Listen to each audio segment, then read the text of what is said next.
Welcome to More to Know on Daily Ad Brief. I'm your host, Kent Lewis. Joining us today from Milwaukee, if you know Wayne's World, is John Miglash. And also he's with Miglash Marketing, just to keep it simple. So welcome to the show, John.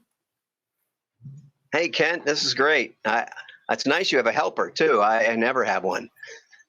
Yeah, well, we're fully loaded here at Daily Ad Brief. But hey, in 30 seconds or less, can you give me just a quick synopsis of your journey through analytics and data to where you are today?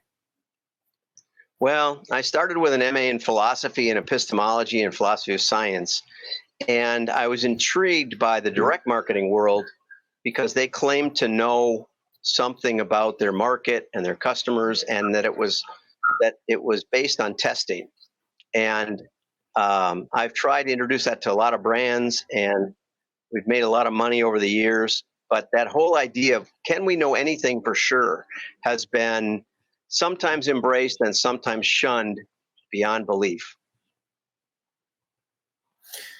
That's a really good point. And I think it was John Wanamaker that said, I know half my advertising's working, I just don't know which half. So speaking of that, we've got some changes in the world of ad targeting and personalization with the minimization of certain party data from Apple and other platforms are limiting the data. So first party data is now gold.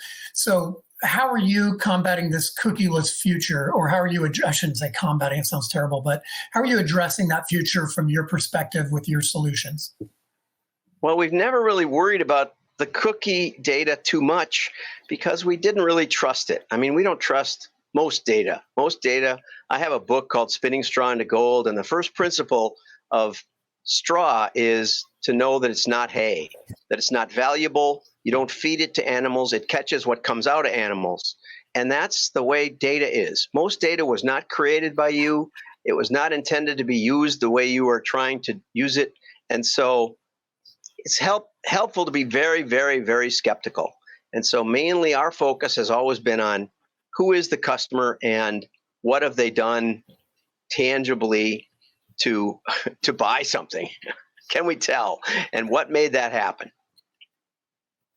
So where are your core data sources for this behavior data? How are you capturing that typically? Well, that's funny because you've got a question in your list of questions, possible questions, where it says, what platforms do you recommend?